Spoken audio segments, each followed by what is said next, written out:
എനിക്ക് മുഖം നോക്കാതെ നിങ്ങളോട് കുറച്ച് സംസാരിക്കാനുണ്ട്. നിങ്ങൾക്കറിയോ ഇമാജിൻ അസ് ലൈറ്റ് ഈ ഒരു മൂവിയാണ് ഇപ്പോൾ ഏറ്റവും കൂടുതൽ ചർച്ചാ വിഷയം. ആയിക്കോട്ടെ, ഇന്ന് നമുക്ക് ഇവിടെ തന്നെ കൂടാ.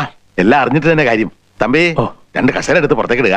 അത് അഭിനയിച്ചിരിക്കുന്ന 2 വ്യക്തികൾ, ഒന്ന് കനി കുസൃതി, നമ്മുടെ ആണോ ബിരിയാണി മൂവിയിലേക്ക് ഫെയിം ഉണ്ടല്ലോ പുള്ളിക്കാരത്തി, അതുപോലെ തന്നെ ദിവ്യപ്രഭ എന്ന് പറയുന്നത് വേറൊരു നടി. അതെ, നീയാണോ? അതെ, ഞാനാണ്. കുസൃതി അഭിനയിച്ച പോലെ കുറച്ച് ന്യൂഡായിട്ടാണ് ഇതിനകത്ത് ദിവ്യപ്രഭ അഭിനയിച്ചിരിക്കുന്നത്. അതെ, കൊതിപ്പിക്കല്ലേ ഭഗവാനെ. പോസ്റ്റ് ഞാനൊന്ന് വായിക്കാം. ഇത്രയും നാൾ ഇങ്ങനെ ഒരു നടി ഉണ്ടെന്ന് തന്നെ കേരളത്തിലെ മിക്കവാറും ആളുകൾ അറിയില്ല. പക്ഷെ ഒരു സിനിമയിൽ ഇവളുടെ ശരീരം കാണിച്ചപ്പോൾ സിനിമ കാണാൻ പോയവരാണ് പലരും. സ്വാഭാവികം. ഈ സിനിമയുടെ ഒരു റിവ്യൂ ഒരു പുള്ളിക്കാരൻ പറയുന്നുണ്ട്, അതൊന്ന് കേട്ടു നോക്കണേ. എന്താ സംഭവം പറ കേക്കട്ടെ. ബിരിയാണി സിനിമയില് കനി കുസൃതി കാണിച്ച പോലെ ബ്രസ്റ്റ് മാറും മുലയും എല്ലാം കാണിക്കുന്നു.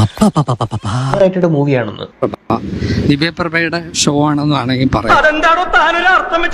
വ്യക്തമായിട്ട് കാണിക്കാൻ. പിന്നെ സെക്സ് ഫുൾ ന്യൂഡായിട്ടുള്ള അവനും ദിവ്യപ്രഭയായിട്ടുള്ള സെക്സ്, ഇതൊക്കെയാണോ ഈ നമ്മുടെ കാൻ ഫെസ്റ്റിവലിലോട്ടുള്ള സെലക്ഷനുള്ള മാനദണ്ഡം എന്നൊരു സംശയമുണ്ട്. അതങ്ങനെ വരൂ, അതങ്ങനെ സംഭവിക്കൂ. ഈ ലോകത്തിന്റെ ഒരു പോക്കേ. നമ്മുടെ മലയാളത്തിൽ ഇങ്ങനെയുള്ള സിനിമകൾ അധികം ഇല്ലല്ലോ, അതുകൊണ്ടായിരിക്കാം മേ ബി ആളുകൾക്ക് ഇത്ര ക്യൂരിയോസിറ്റി, എന്താണ് കാണിച്ചത് എന്നറിയാനുള്ള ക്യൂരിയോസിറ്റി. പരിപാടിയുടെ പോയി വെടിമരുന്ന് നിറച്ചവർക്കും തീ കൊളുത്തിയവർക്കും അല്ലയോ ഒച്ചകേട്ടവർക്കാണോ കേസ്? അവസ്ഥ മനസ്സിലായോ? ഇത്രയും ദാരിദ്ര്യം പിടിച്ചവരാകരുത് ഗൈസ്. നിനക്കൊക്കെ അന്തസ്സുണ്ടെങ്കിൽ തിയേറ്ററിൽ പോയിരുന്ന് കാണാം. കാര്യമായിട്ടാണ് പറഞ്ഞത്, തമാശക്കാണ്? കാര്യമായിട്ട് തന്നെയാ പറഞ്ഞത്. എന്നാ കൊള്ളാം.